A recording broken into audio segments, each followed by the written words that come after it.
Сайн байцгаана уу те. За өнөөдөр бүгдээрээ бүтээлч ирээлэр хийлэх цаамж гэсэн сэдвийн хүрээнд дадлага ажиллана. За А4 хэмжээтэй цаас, за скотч, за нэг хэрэггүй тэмдэглэлийн нөтрийн цаас, за ам ашигладгүй сэтгүүл, харамгийн маркер, за фломастер, за нэг юм зураг, за цааснуудаа хаач гэсэн эдгээр зүйлүүдтэй ажиллана. За хамгийн түрүүнд нэгдүгээр алхам бол за бидэрт байгаа юм бэлэн зураг хаачлаад байна. За өнөөдрийнхөө гол дүрээр багш нь бол алдарч зурагчлалын Leonardo da Vinci-гийн Mona Lisa гэдэг хүүхд бүхний хүн болгоны ерөнхийдөө мэддэг бүтээлийг сонгож авсан байгаа. За ингээд ерөнхий гаднах биеийг ингээд хайчилж аваад за өөрийнхөө ямар зохиомж хэрэгж байгаас шалтгаалаад тухайн зохиомж ингээд хайчлаж өлөөтэй ингээд авч болно. За багш нь Mona Lisa-гийн харц маш тийм алдартай байдаг учраас хүн харцыг нь тусгаж аваад за бүхний хэсгийг нь үлдээ гэдэг юм уу эсвэл авахар гэж хэлж байна. За үнсэн их бие за байрлуулад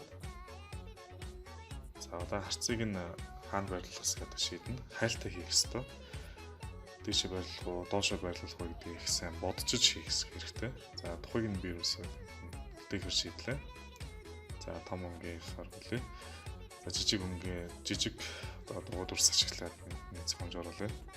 За шумаа ашиглаад за эднийг бас хоорондоо зохиомж хийхдээ бид нар бас хоорондын уялдаа холбоог бас их сайн бодох хэрэгтэй. За шугам, дүрслэл тийм ээ. За түүний өнгө сонголтыг бас сайн бодох хэрэгтэй. За багшийн хувьд бол энэ дулаан болон хүүтэн өнгөөр бас ингэж зохиомж хийж бас энэ Mona Lisa-ийн бас энэ зохиомжинд оролцуулъя гэж бодож байна. За зохиомж дээр нааж болно. За сонирхолтой байлаа ингээд төрөл бүрийн байдлаар хийж болно. За багш нь сэтгүүлээ үзэж байгаа. За энэ хэсгийн за өнгө нь багш нь хаалгатаад байгаа учраас энэ хэсгийг тастаа авчаа. За эсвэл зарим гоё дуртай үг гэж болно. Би одоо тэндээс арт гэдэг үг бас олж аваад тастаа бэлтжлээ. За ингээд хэрвээ за томруулаад жижигрүүлээд тийм ээ. Хүмүүс яг өөрсдөө яг ямар зохиомжийг хаана яаж хиймээр байгаас шалтгаалаад нэг төрөл бүр ингээд хайж үзвэл одоо багш нэгэд дээшээ доошоо хажууд шиг ингээд төрөл бүр ингээд байрлалаар үзчихнэ. За одоо нөгөө хэрэггүй болсон за нэг тэмдэглэлтний цаас ч юм уу тийм бидний ашигладаг нэг юм хуучин дэвтрийг байсан ч болно. Тэрийг одоо энд бас зохиомжийн байдлаар сонголттой байдлаар орж өгч болно. За ингээд наачаа. Тийм. За энэ цаасандаа ингээд нааш орон зай өгөх юм тулд нэг хүрээлээд өгчөр ингээд цаана байгаа дэвсгэр зураг хасаа ингэж ялгарч харагдаж байгаа гэсэн. Тэгэхээр бас илүү тийм сонирхолтой зохиомж бий болж байгаа гэсэн. Зохиомж гэдэг бол маш чөлөөтэй. Одоо чи яг өөрийнхөө сэтгэлгээгээр бодож байгаа зүйлээ одоо сонирхолтой байдлаар илэрхийлээ гаргаж болно гэсэн. Бид зэрэг Mona Lisa зурж байгаа юм бас Da Vinci бас ингэ дүрсэлжүүлэх гэсэн уралдаа. За Da Vinci-га энд ингээд та нар хэрэг анзаарч бол багш нь ингээд маш олон үрэлт ингээд үзэж ууз хаана байлуулах вэ? Хайлтаа маш сайн хийх хэрэгтэй. За энэ бол зохиомж өөрөө үндсэн гол чанар. Тэгэхээр энийг одоо битнэ хань гэж ерөөхдөө ойлгож болно. За энд нь зохиомжиж он тэнцвэртэй болгохоос нэг юм хоёр цагирагч юм гэсэн сонирхолтой болов уу гэдэг багш нэг тавилаа. За үүн дээр нэмэгдээд за харц гэдэг маань ерөөхдөө манай зохиомж юм гол утгасан ба. Тэгээ саяны хүүхдүүд марс анзаарсан бол энэ томоор хийсэн харц нь Mona Lisa-гийн харц бол биш. Гэхдээ энэ бол Da Vinci-гийн өөр нэг бүтээл. За харцсан байгаа. За энийг найс цаана сонирхолтой бол хүүхдүүд та нар маань өөрсдөө хаана яг өрөх үү, хаана явах үү гэдэг өөрсдөө зохиомжлох хэрэгтэй. За багш нь энд зохиомжлох шийдлээ.